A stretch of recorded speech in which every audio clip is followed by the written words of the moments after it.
E aí, pessoal, beleza? Só retornando aqui rapidinho, já estou chegando aí para falar aí sobre um tema interessante, só pegando um livro aqui para a gente poder estar conversando aí. Bom, vamos lá. Na realidade, quero conversar com vocês a respeito de um assunto que vários alunos sempre perguntam em sala de aula, né? Que seria como nós podemos construir, né, um bom argumento, seja de forma verbal ou seja escrito. Por exemplo, você tem alegações finais no processo penal e precisa convencer lá o magistrado de acordo com tudo que foi apresentado nas audiências. Óbvio, você tem que conhecer muito bem os fatos, tem que ter boas provas, tem que ter conhecimento do direito penal e processual penal e de outras ciências, ok? E uma das formas que você poderia utilizar, uma das ciências que você pode utilizar é a filosofia. E eu estou lendo aqui um livro que se chama Iluminismo, a Revolução das Luzes, da Maria das Graças de Souza e Milton Meira do Nascimento. Esse livro, na realidade, ele trata da questão da ignorância e da razão.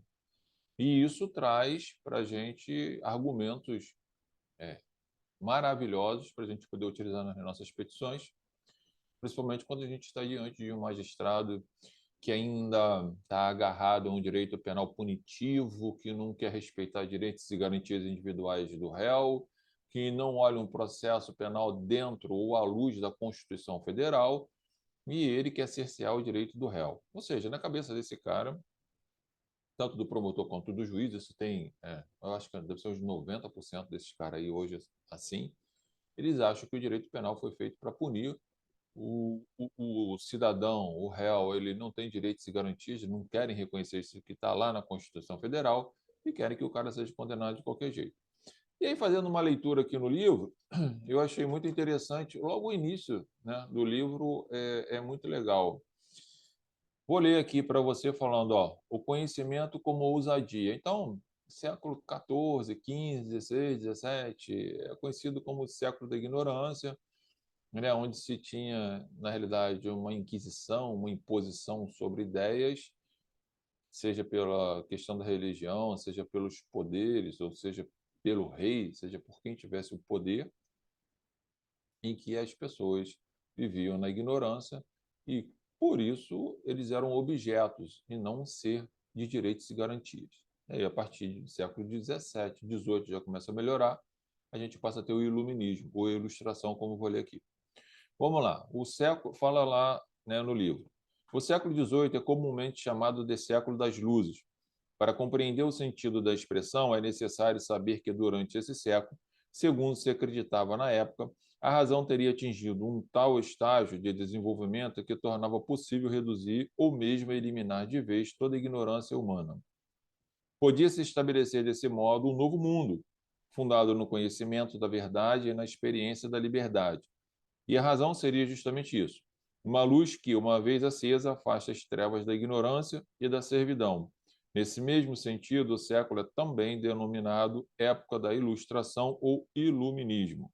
O filósofo alemão Immanuel Kant, no pequeno texto de 1784, intitulado O que é a Ilustração, afirma que a ilustração é a saída do homem da condição de menoridade, na qual é incapaz de servir de seu conhecimento de maneira autônoma. Em outras palavras, como se fosse uma criança.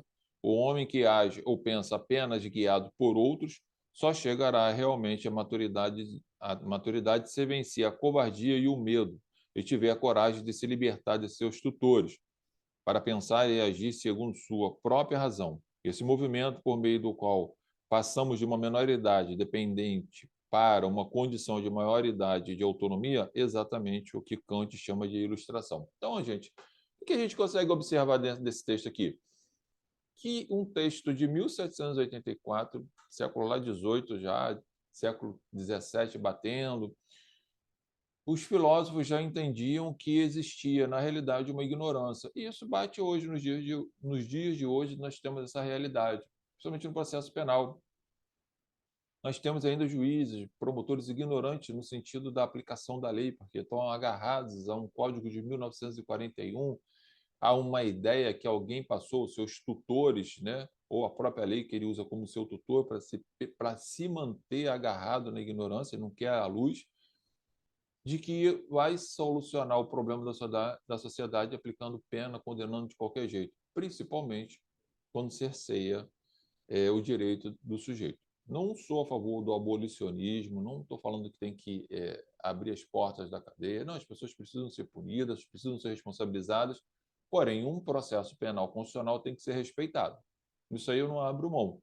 Então, ainda temos diversos magistrados que estão ainda na fase da ignorância, estão ainda na fase das trevas e não querem se libertar disso. E aqui se fala dos tutores. Talvez os tutores deles tenham sido dos seus professores antigos, sejam as leituras que eles fazem, seja a lei que é mal interpretada por eles, ou seja, o querer mesmo fazer a coisa não andar, né? Não respeitar o Estado Democrático de Direito.